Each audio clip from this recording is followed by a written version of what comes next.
Perfecto, entonces, ¿qué hemos visto hasta ahora?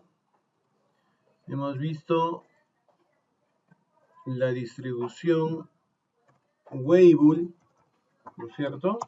Muy bien, Marcial, la distribución normal también. Esta distribución Weibull tiene dos variables para evaluar, ¿no es cierto? Sus dos variables son el logaritmo natural del dato de vida, ¿correcto? Y la otra variable es el doble logaritmo, ¿no es cierto? Con este segundo logaritmo negativo de la diferencia, de la probabilidad de falla, ¿no es cierto? O sea, de 1 menos la confiabilidad. Ahí están nuestras dos variables. Esas son las dos variables a analizar en la distribución Weibull, ¿correcto? Y este análisis nos trae un primer parámetro denominado parámetro de forma, beta, ¿no es cierto? Y un segundo parámetro que es eta, ¿correcto? ¿Ya? Ya está, corregidas las dos variables y el análisis de estas dos variables me da esos dos parámetros, beta y eta. Donde beta es el parámetro de forma y eta es la vida característica. Sabemos lo que representa beta, ¿no es cierto? Nos define la zona de la curva de la bañera en la cual estaría trabajando el elemento para el cual estoy analizando sus datos de vida. Y la vida característica nos indica pues la edad más típica para la falla, ¿no es cierto? Si tengo que definir una edad, un momento en el cual habría mayor probabilidad de ocurrencia de una falla, es esa edad eta, ¿correcto? Luego Marcial nos habló de la distribución normal. La distribución normal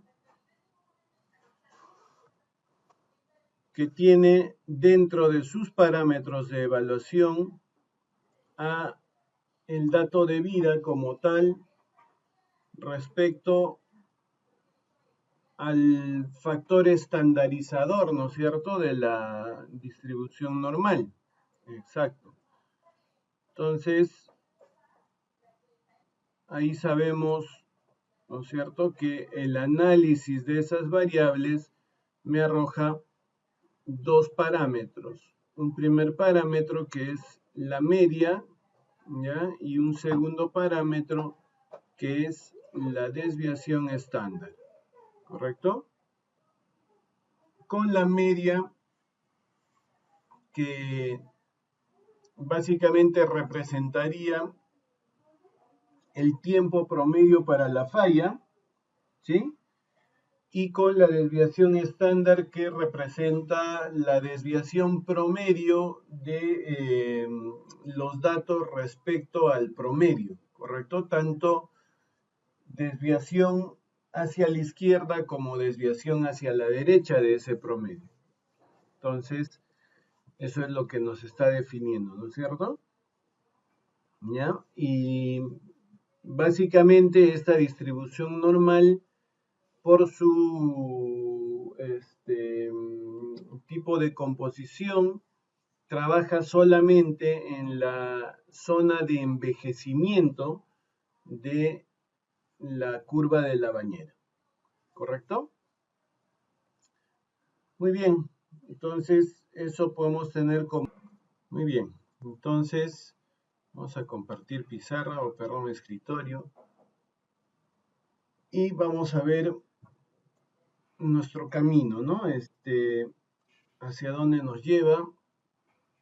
Acordémonos que estamos en el camino de poder modelar la confiabilidad de cualquier elemento a partir de seleccionar, ¿no es cierto?, alguna distribución estadística. Y esto es para analizar sus datos de vida, ¿correcto? Ya hemos ido logrando esto con la distribución Weibull, con la distribución normal. Y ahora tenemos que continuar con la tercera distribución. Hemos ido logrando ya estos objetivos, ¿sí? Y como digo, el día de hoy nos tocaría este objetivo, que es evaluar e interpretar los resultados del análisis de datos de vida mediante la distribución exponencial y analizar la confiabilidad en sistemas integrados. ¿Ya? Eso es lo que nos toca hoy día. Hoy día vamos a trabajar dividiendo en dos partes la sesión, ¿ya? Y en cada parte tenemos que resolver un caso.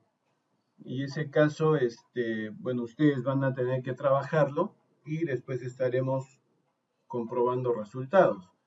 ¿Ya? Para esto necesito que se pongan a desarrollar ahí el caso que vamos a leer en un momento más, ¿ya? A ver, vamos a hablar de la distribución exponencial. Esta distribución exponencial que deriva de la distribución Weibull. Para eso me voy a ir a pizarra y vamos a entender un poquito esta distribución, ¿ya? Cuando yo tengo la fórmula de confiabilidad de la distribución Weibull, ¿no? Que estoy colocando ahí, un poco rara me ha salido esa R, ¿ya? Ahí está, ¿no es cierto? Elevado a la menos T sobre eta y todo esto elevado a la beta. ¿Ya? ¿Qué pasa? Esta distribución exponencial, por los resultados que me arroja, termina trabajando de manera adecuada en la zona de fallas aleatorias. Entonces, sabemos muy bien que en zona de fallas aleatorias, nuestro parámetro de forma teóricamente toma valores de 1, ¿no es cierto? Entonces, espérenme, beta es igual a 1, ¿correcto? Entonces, si beta es igual a 1 y reemplazo en la fórmula de confiabilidad, me iría quedando que la confiabilidad es igual a el exponencial elevado a la menos t, ¿no es cierto?, sobre eta. ¿Sí? Y en estos casos, pues, como estamos en una condición de tasa de fallas baja, pero que es constante, o sea, se mantiene constante, en cualquier momento podría generarse la condición de falla. Entonces, esta vida característica tiende a ser equivalente a nuestro amigo MTB. ¿Ya? Entonces, repito, en esta zona de fallas aleatorias, por la baja tasa de fallas, pero por la constancia, porque esto es constante, la vida característica tiende a ser igual al MTBF. Entonces, ¿cómo sigue nuestra fórmula? Vamos a ponerla por acá. Confiabilidad, ¿no es cierto? Ahí está, es igual a E a la menos T sobre el MTBF.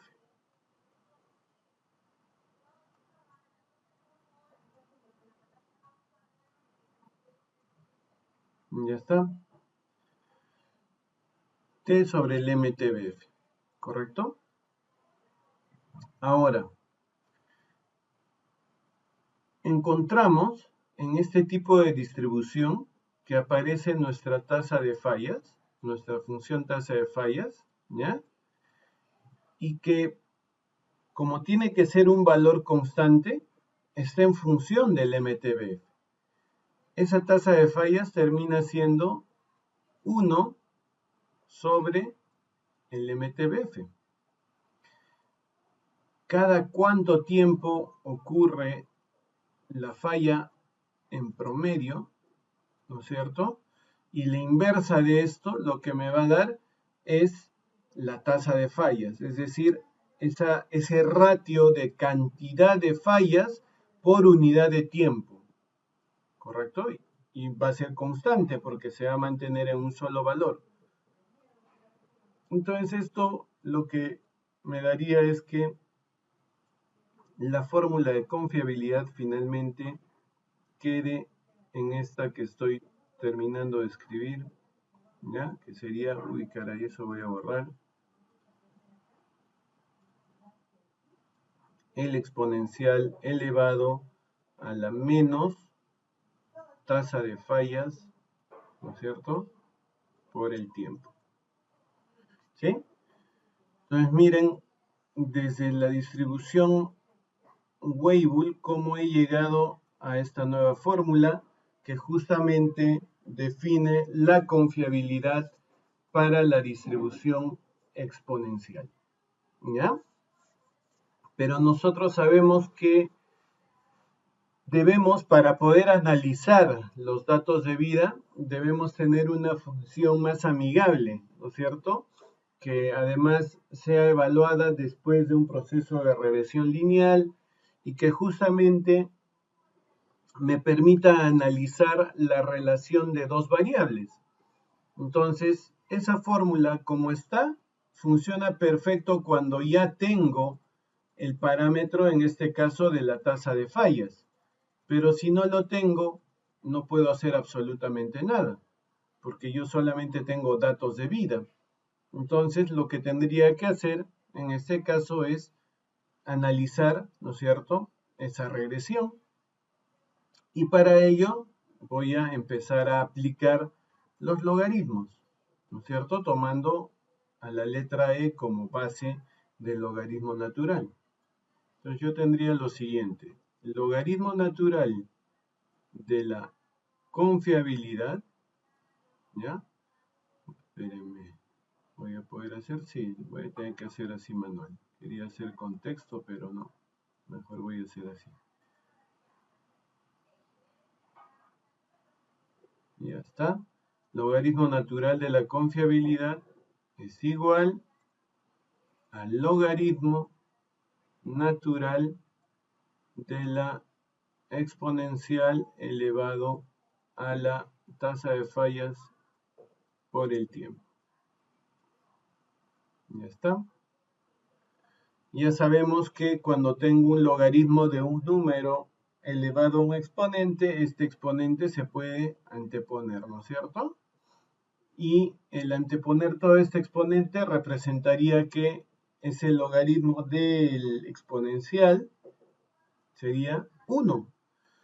Entonces, si yo proceso esta fórmula, ahora sí voy a escribir, me quedaría algo así: logaritmo de la confiabilidad es igual a menos lambda, ¿no es cierto? Esto sí tengo que dibujar, lambda por el tiempo, ¿sí? ¿Ya? ¿Y qué cosa vamos a hacer nosotros? Vamos a hacer lo siguiente. Como estoy queriendo llegar a una expresión lineal, ¿no es cierto?, entonces lo que vamos a tener acá es básicamente que voy a pasar el signo negativo a la izquierda, ¿ya? Y voy a decir, el logaritmo negativo de la confiabilidad termina siendo igual a la tasa de fallas por el dato de vida más tu nota. Perdón, más 0. ¿Ya? Entonces, yo puedo ver acá que ya más o menos sea la forma lineal, ¿no es cierto? Tengo un Y, ¿correcto? Tengo una pendiente. Uy, muy grande esa pendiente, ya no importa. Tengo una variable X y finalmente tengo una constante B. ¿Se dan cuenta? Entonces, obviamente, esa constante B tiene que tender a 0, ¿no es cierto? Ser equivalente a 0. Entonces, si tengo que analizar datos de vida a través de una distribución exponencial, sus variables se convertirían en los datos de vida, ¿no es cierto?, respecto al logaritmo negativo de la confiabilidad. Un solo logaritmo. Acá no proceso doble logaritmo. Un solo logaritmo. ¿Ya? Ahí tengo las variables de la distribución exponencial. A ver, ¿tenemos alguna? Dice, obviamente es un análisis de datos de vida. Cierta empresa ha recopilado los siguientes datos de vida de uno de sus sistemas productivos. Ahí están los datos de vida en la hoja. La empresa va a iniciar el análisis de estos datos para poder tomar decisiones de cómo disminuir la incidencia de ese modo de falla. Y ustedes han recibido la disposición de realizar el análisis. Entonces, para eso, tienen que ordenar los datos, tienen que determinar la probabilidad de falla mediana, tienen que tabular las variables de la distribución exponencial, tienen que modelar los datos y tienen que determinar los parámetros importantes. ¿Ya? Todo esto lo sabemos hacer, ¿correcto? Y ya tienen las dos variables que vamos a analizar. ¿Qué vamos a analizar? Ya lo saben, voy a regresar a la pizarra, ¿sí? Ahí están el dato de vida o los datos de vida y el logaritmo negativo de la confiabilidad, ¿correcto?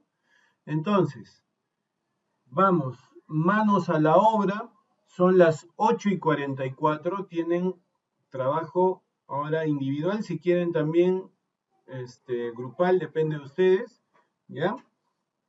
Tienen, yo creo, unos 25 minutos para hacer esto, ¿ya? O sea, tenemos hasta las 9:10, por favor, pero hagan, ¿ya? Cualquier duda me están preguntando por el chat, yo voy a dejar un rato compartido el caso, nada más para que sigan la secuencia, aunque ustedes lo tienen en el Canvas, pero de ahí 5 minutos yo también empiezo a desarrollar el caso, ¿ya? Listo. Vamos, pónganse manos a la obra, por favor. ¿Ya? 25 minutos, son 8:45 hasta las 9:10. ¿Ya? Ahí están los datos de vida, el acumulado, la probabilidad de falla estimada con los datos acumulados, los datos de vida y el logaritmo de la confiabilidad en negativo. Entonces, la tabulación de los datos de vida y la ecuación que nosotros podemos ver. La tasa de fallas, la tasa de fallas es esta pendiente de la ecuación de esta recta. Es la pendiente de la ecuación de la recta. Entonces, esta es la fórmula, Diego. Pendiente, obviamente, los datos de Y sobre los datos de X, ¿ya? Y sabemos que el MTBF es la inversa de los datos de la tasa de fallas. Entonces, acá si se dan cuenta, cuando yo voy a hacer mi proyección de confiabilidad, que lo voy a hacer en esta hoja 2, ¿sí? voy a poner ahí cualquier tiempo, ¿no es cierto? Caray, perdón. Confiabilidad. Voy a poner acá cualquier tiempo, ¿sí? Tiempo, ahí está. Y, por ejemplo, 100, 200, ¿no? O sea, ya empezamos a tabular cualquier tiempo, ¿ya? Y voy a tabular su confiabilidad. Ya puedo proyectar la confiabilidad. ¿Cuál es la fórmula de confiabilidad? La que hemos hecho en pizarra, ¿no es cierto? Que voy a regresar. Ahí está, ¿no es cierto? Confiabilidad es igual a esa fórmula, ¿ya? Al exponencial elevado a menos la tasa de falla por el tiempo, ¿correcto? Entonces, regresamos al Excel y dice que la confiabilidad es igual al exponencial elevado a la menos tasa de fallas, acá está tasa de fallas y eso es bloqueado porque es constante por el tiempo. Ahí está, vamos a ver.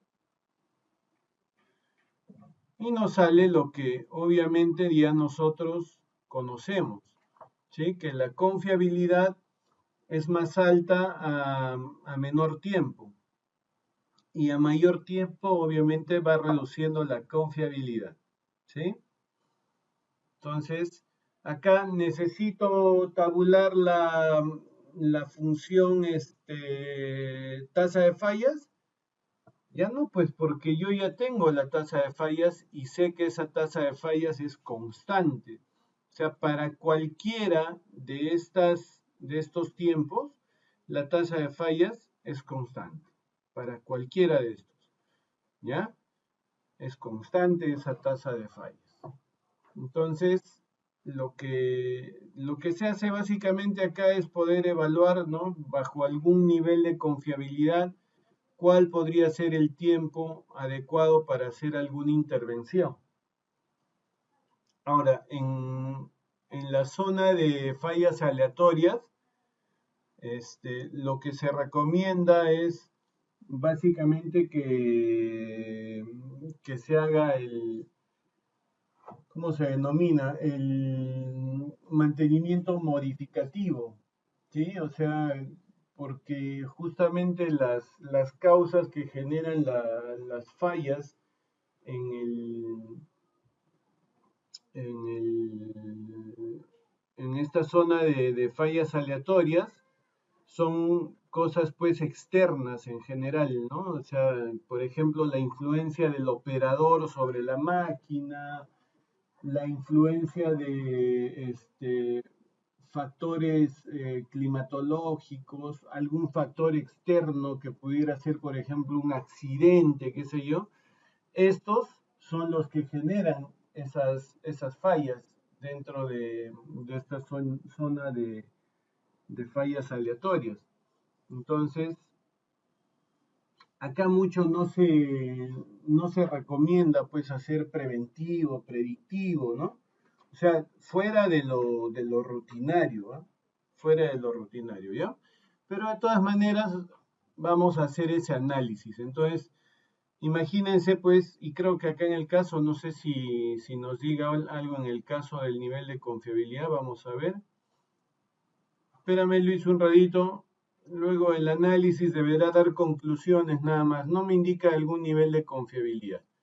A ver, vamos a ver. Entonces, lo que estaba diciendo era eso, ¿no? Que si, por ejemplo, la probabilidad de falla máxima que podría aceptar es de 40%, eso daría que la confiabilidad tendría que ser 60% y me indicaría que cada 700 horas como máximo debería generar alguna acción para cumplir con esa recomendación.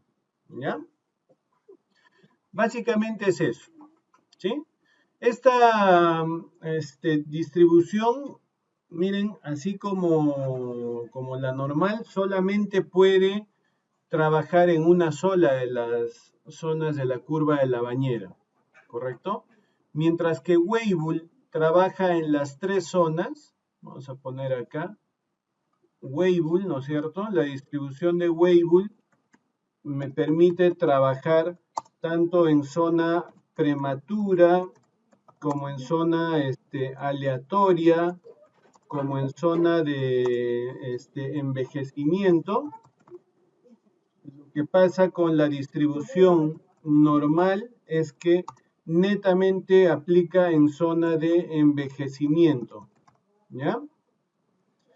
Y la distribución exponencial, por su naturaleza, netamente trabaja en zona aleatoria.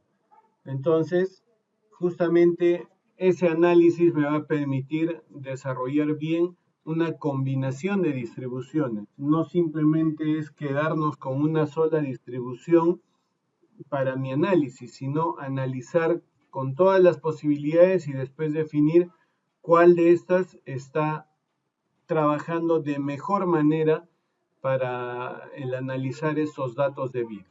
Eso vamos a ver en la siguiente clase, cómo vamos a definir cuál es la mejor distribución. ¿Ya? Entonces, muy bien, hemos terminado ya nuestro análisis de datos de vida por las tres distribuciones que más se aplican en lo que es la ingeniería de mantenimiento. Hay más distribuciones, pero estas son las que se aplican a nivel general en la ingeniería de mantenimiento. ¿Ya? No sé si tiene... ¿Qué pasa? Acuérdense que, tal y como vimos al inicio del curso, nuestras máquinas son reconocidas como sistemas, ¿correcto? Entonces, por ejemplo, yo soy malo dibujando, pero bueno, vamos a representar aunque sea con bloques. Yo tengo el motor de mi máquina, ¿no es cierto? Y este motor está unido en serie a su sistema de transmisión, ¿no es cierto? Bueno, a la caja de transmisión en realidad, y esto pues me lleva, ¿no es cierto?, ya también en serie en un momento el movimiento o la potencia hacia los mandos finales delanteros, ¿no es cierto? A ver cómo le ponemos acá. MF delantero derecho voy a poner, y el mando final, ¿no?, delantero izquierdo, ¿no es cierto? Ay, caray, no importa, delantero izquierdo, ya. Pero sabemos también que hay un árbol de transmisión, ¿no es cierto?, que me lleva esa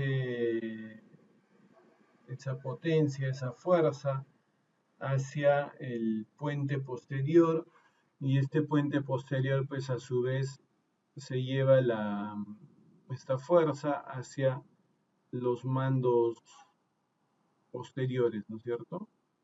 Entonces tengo ahí, perdón, el mando final. A ver, ahí a todo lado le estoy dando menos a donde debía.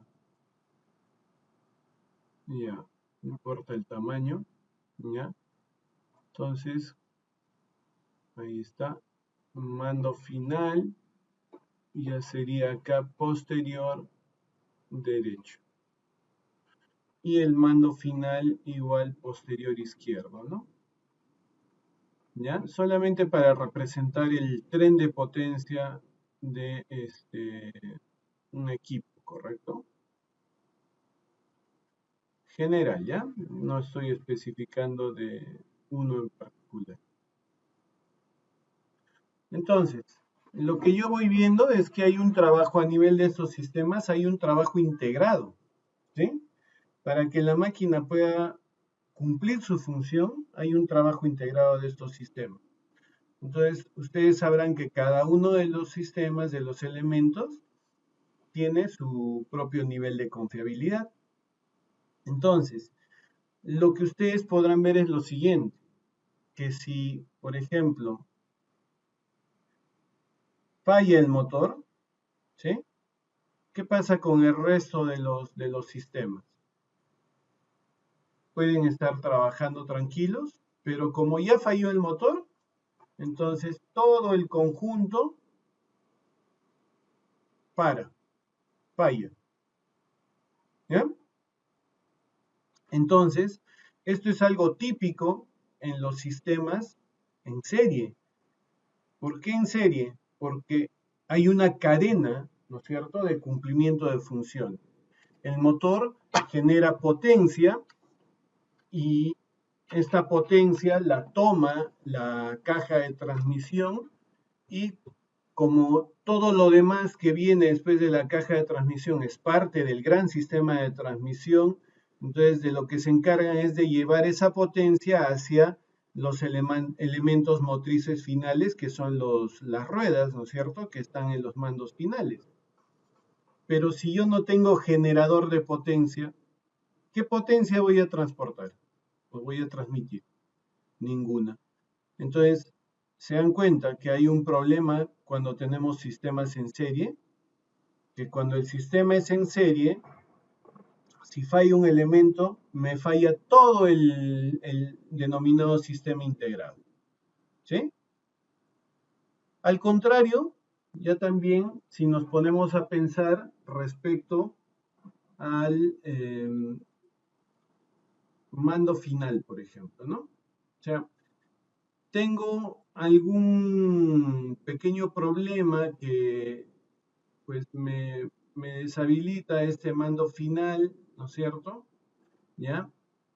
Pero obviamente este mando final no me está condicionando a toda la cadena, porque tengo finalmente un mando final que está en paralelo, que por lo menos me puede ayudar a concluir o a trasladar al equipo hasta cierto lugar donde pueda darle la atención, ¿no? Entonces, cuando yo tengo sistemas en paralelo, no necesariamente el que ocurra la falla en un elemento genera que todo el sistema se deshabilite. No, por lo menos tengo habilitado parte de y con esto puedo dejar que se cumpla la función hasta el momento en que tenga que generar la intervención. ¿Ya? Entonces, claro, esto hay que analizarlo con mucho cuidado en lo que es maquinaria pesada porque no es tan típico como lo que es una planta industrial. En una planta industrial sí tengo mayor facilidad para la identificación en estos casos, ¿sí? Porque yo ahí reconozco claramente los sistemas y cómo influyen en el proceso productivo. En cambio acá, en general nosotros hablamos de una máquina grande, ¿no es cierto? Y que tiene varios elementos, dentro de los cuales sí tengo elementos que trabajan en paralelo, que trabajan en serie, pero no necesariamente así trabajen en paralelo estos elementos, en el caso de maquinaria pesada, me dejan de condicionar al funcionamiento de la máquina por su naturaleza. ¿Ya? Entonces, pero más o menos para poder esquematizar la diferencia entre esos sistemas en serie y en paralelo. No sé si me dejé entender. Entonces yo tengo un sistema en serie, ya vamos a poner acá, en serie, en un sistema en serie, que ya sabemos, de acuerdo al diagrama que hemos hecho, tiene un primer elemento, ¿no es cierto?, que trabaja asociado a un segundo elemento, que a su vez trabaja asociado a un tercer elemento. Cada uno de estos elementos puede tener sus particularidades. El uno de repente está trabajando en su etapa de fallas aleatorias y resulta que la distribución exponencial define mejor su comportamiento. El 2 de repente está en envejecimiento y La distribución normal define mejor su comportamiento. El 3 está en zona prematura y la distribución Weibull define mejor su comportamiento. Cada uno tiene su propio análisis particular, ¿ya? Y esto hace que, queriendo cumplir algún requerimiento, ¿no es cierto?, dentro de la organización, cada uno de estos tenga su nivel de confiabilidad. Entonces yo tengo la confiabilidad del elemento 1, tengo la confiabilidad del elemento 2 y tengo la confiabilidad del elemento 3. ¿Sí? Pero lo que yo tengo que hacer ahora es ya no verlos aislados, porque yo sé que estos tres componen un sistema integrado, ¿sí? O integran un sistema. Entonces, lo que vaya a pasar con uno me va a generar alguna afectación con todo el sistema. Entonces, en estos casos, cuando yo tengo sistemas en serie, su nivel de confiabilidad como sistema, voy a poner acá RS, es decir, la confiabilidad del sistema, simplemente va a ser la multiplicación de sus confiabilidades. ¿Ya? Eso quiere decir que voy a multiplicar la confiabilidad del 1 por la confiabilidad del 2 y por la confiabilidad del 3. Entonces, para que nosotros podamos entender lo siguiente, vamos a ver si les ponemos valores y podemos entender la diferencia entre un sistema en serie y un sistema en paralelo. ¿Qué cosa es lo que ocurre? Imagínense que R1, voy a poner acá R1, sigo yo haciendo dibujo cuando puedo escribir. Ya. Entonces R1 va a ser igual, por ejemplo, a un 90%. ¿Ya? R2 va a ser igual a un 95%. Y R3 va a ser igual a un 85%. Entonces, ¿qué cosa nos daría como confiabilidad de nuestro sistema? Multipliquen y ustedes díganme la respuesta. ¿Cuánto nos sale la confiabilidad de ese sistema que se conforma de 3 elementos que están en serie? Multipliquen y díganme cuánto sale.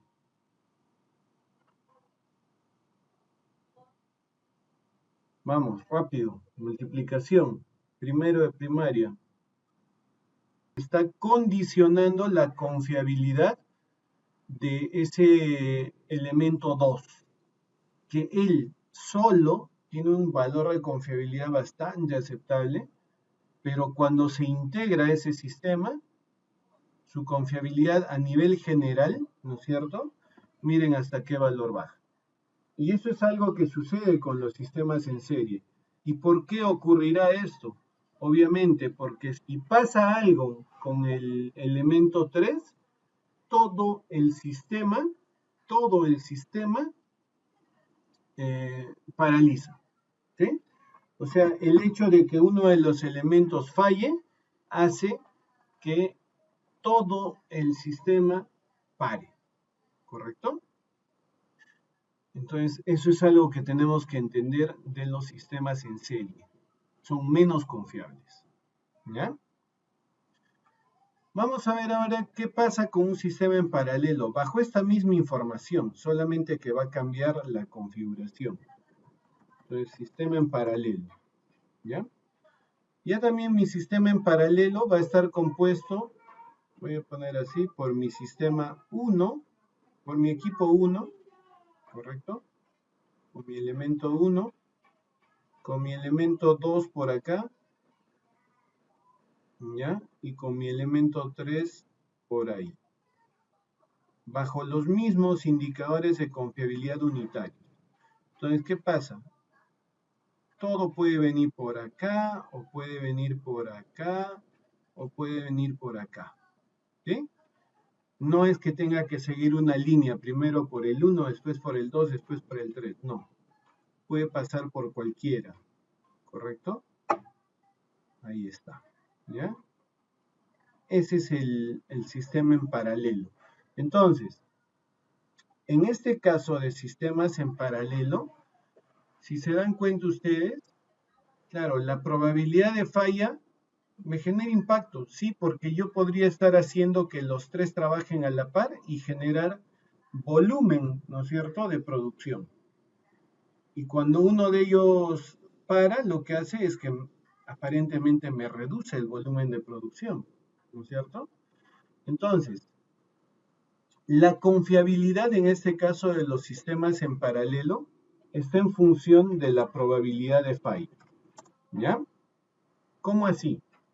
Acuérdense que la probabilidad de falla es 1 menos la confiabilidad, ¿no es cierto? Entonces, miren, la fórmula para este sistema en paralelo resulta ser así. 1 menos la multiplicación de la probabilidad de falla del elemento 1 por la multiplicación de la probabilidad de falla del elemento 2 y por la probabilidad de falla del elemento 3. ¿Ya? Ustedes ya pueden acceder rápidamente a esa fórmula que está basada a las probabilidades de falla. ¿Correcto? Y entonces voy a aplicar con las mismas confiabilidades que tengo arriba. Apliquen por favor esta fórmula y díganme cómo sale un sistema en paralelo, cuál es su nivel de confiabilidad. Paro grabación.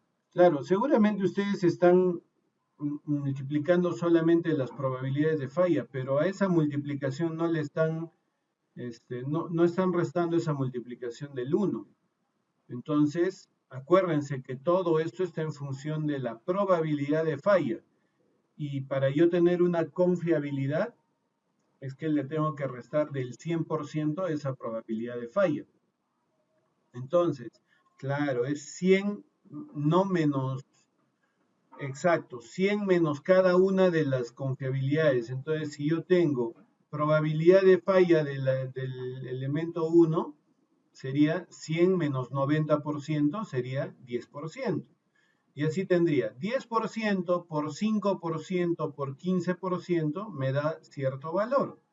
Pero ese valor que me sale, le tengo que quitar al 100%. Entonces, eso me va a dar un valor de confiabilidad mayor. Y ahí está, ustedes se pueden dar cuenta. ¿Qué pasa con la confiabilidad de los elementos que están en paralelo? Yo no tengo ninguno de los tres elementos que pase de 95% de confiabilidad. Sin embargo, el sistema que estos tres integran prácticamente tiene 100% de confiabilidad. Eso quiere decir que los sistemas en paralelo tienden a elevar son más confiables, tienden a elevar la confiabilidad de los elementos. No hay perfecto, muy bien Gavina, porque no hay dependencia de los elementos. Yo no dependo del 1, ni del 2, ni del 3. ¿Sí? ¿Se dan cuenta? ¿Cómo se debe hacer entonces un proyecto integrador? Integrándonos en paralelo o en serie. ¿Cómo van a hacer su proyecto integrador en sexto ciclo? En paralelo. Muy bien, entonces eso asegurará que tengan una mayor confiabilidad, ¿no es cierto? Ya. ¿Se dan cuenta? Entonces, eso es lo más importante. Dice Joel que inician qué cosa? En paralelo solamente o en serie solamente. Son sistemas combinados, ¿correcto? Se combinan. Entonces, yo lo que tengo que entender acá es lo siguiente. Como yo sé que en sistemas en serie la confiabilidad es baja y en sistemas en paralelo la confiabilidad es alta, entonces, ¿dónde creen ustedes en qué elementos yo debería condicionar la confiabilidad? ¿En qué elementos debería esperar que trabajen con la mayor confiabilidad? ¿En aquellos que están entrando en serie o en aquellos que están entrando en paralelo? ¿Seguro, Luis? A ver, miren lo que les estoy hablando es lo siguiente, ¿ya? Para que más o menos me entiendan. Yo voy a poner acá un un pequeño sistema, ¿ya? Tengo un elemento 1 que es el que entra acá, ¿ya? Y este elemento 1 se va por dos caminos. Se va por un elemento 2, se va por un elemento 3 también, ¿ya? Y de estos se cierra el proceso con un elemento 4, ¿ya? Entonces, ¿a qué elementos ustedes les darían mayor confiabilidad? A eso me refería. ¿En cuáles de estos elementos condicionarían la confiabilidad? ¿A cuál le darían un mayor tratamiento? 2 y 3 me dice Víctor Cárdenas. ¿Seguro, Víctor? Luis Rimas me dice 1 y 4. Marcial Panuera me dice 2 y 3. A los que me están diciendo 2 y 3 les pregunto, ¿seguros? Víctor me dice que no está seguro. Ya. Los demás me siguen diciendo 1 y 4, 1 y 4. Ya. Claro, pues, porque imagínense, si falla el 1, me colapsa todo el sistema. Si falla el 4, me colapsa todo el sistema.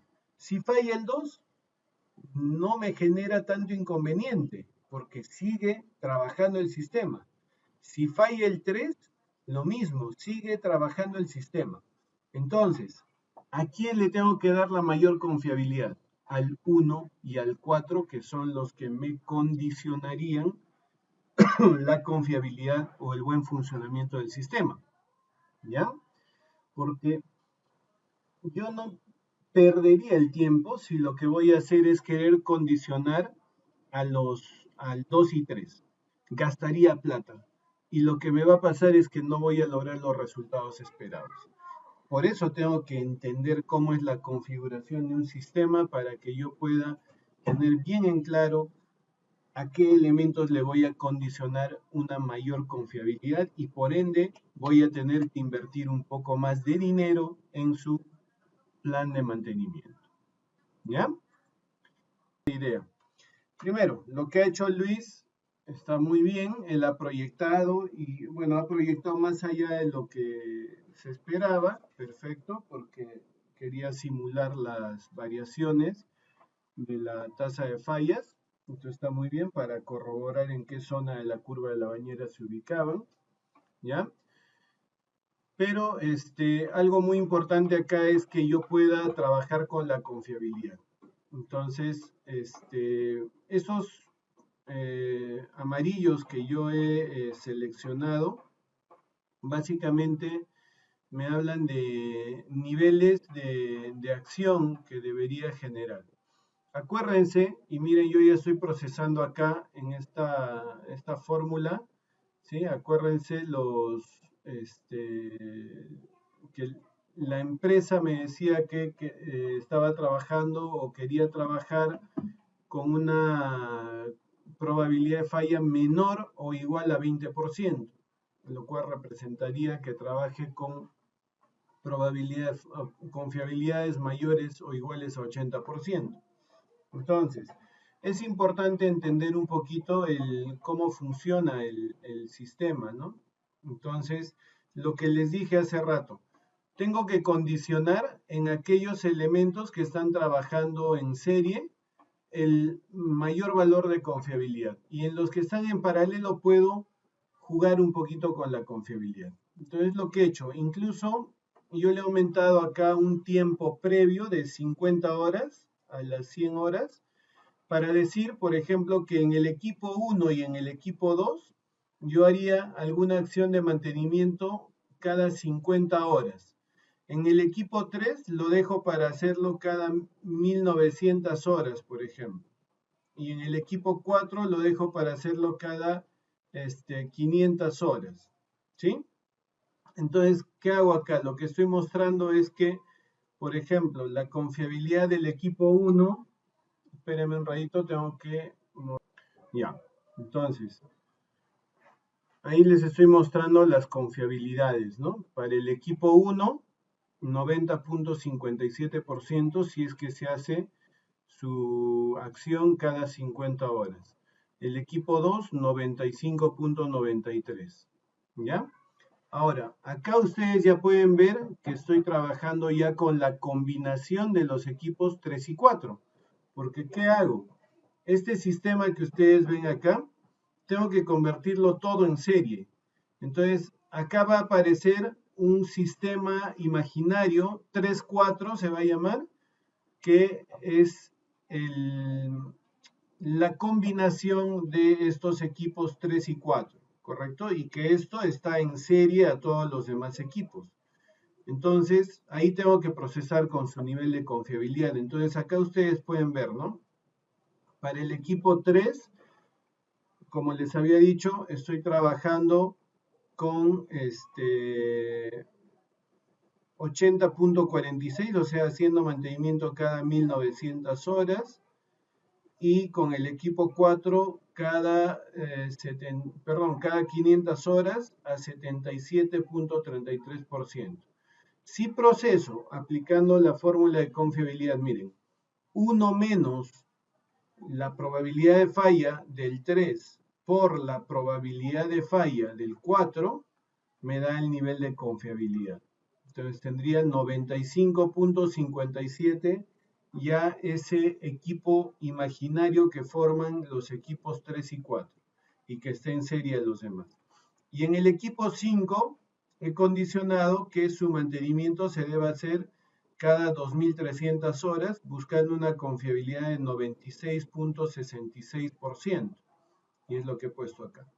Entonces, con esto condiciono la confiabilidad del sistema, miren, multiplicando las confiabilidades nada más de esos, ¿ya? Condiciono a que se trabaje con una confiabilidad de 80.27%, lo cual está dentro del requerimiento que tengo como expectativa en la empresa. Esa es la idea y de esa manera se empieza a trabajar las simulaciones, ¿ya? Para poder lograr justamente ese objetivo, para poder entender qué debería generar en cada uno de los equipos para que mi sistema pueda desempeñarse de esa manera. Entonces, he condicionado, como les he dicho, la confiabilidad de los equipos en serie. El 1, el 2 y el 5 está condicionado. Estoy trabajando con confiabilidades bastante altas. Miren, en el 5, 96%. En el 1 y el 2, 90, 95. ¿Sí? En cambio, en el 3 y el 4, bajo un poco el nivel de confiabilidad. ¿Sí? Para que lo que me dice Luis no sea muy costoso. ¿Sí? Bajo la confiabilidad, porque sé que esos no son dependientes, ¿no es cierto? Entonces bajo la confiabilidad en ellos y de esa manera el sistema está trabajando en el estándar esperado de confiabilidad, ¿ya? Eso es. Yo quiero que cuando ustedes tengan este Excel, que lo pongo ahora mientras den su test, ustedes por favor vayan practicando, vean distintas combinaciones. No quiero que se queden con eso. Evalúen otras combinaciones y eso sí, teniendo en cuenta que trabaje a lo más cercano que me pide el requerimiento. O sea, por trabajar por encima de 80% no quiere decir que la confiabilidad del sistema deba ser 90%, porque es más caro. Buscar más confiabilidad es más caro, como dice Luis Rimas, ¿ya? Entonces, eso es. Ese es el caso, ¿ya?